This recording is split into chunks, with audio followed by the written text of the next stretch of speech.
এলাকা ছড়াই গেছে, সবাই ভয়ে চলতেছে। এটা খুব খারাপ জিনিসটা। মহিলারা সবাই ভয় পাইতেছে, আবার আমরা তো ভয় পাই। ভয় পাই না এমন কোনো কথা না, একটা আতঙ্ক, একটা আতঙ্ক হচ্ছে এ দেশে। মানুষের বহু কিছু ক্ষতি করতেছে, মানুষ কামড়াইতেছে, মানুষ মারা যাইতেছে।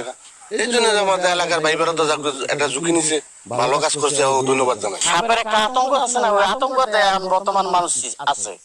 আমাদের দেশে অনেক ভয়ঙ্কর, রাতে ঘুমাতে অনেক ভয় লাগে, মশারি অনেক ই করে তারপর ঘুমাতে হয়, বা খাটে উঠি, ওই খাটেন যে আছে কিনা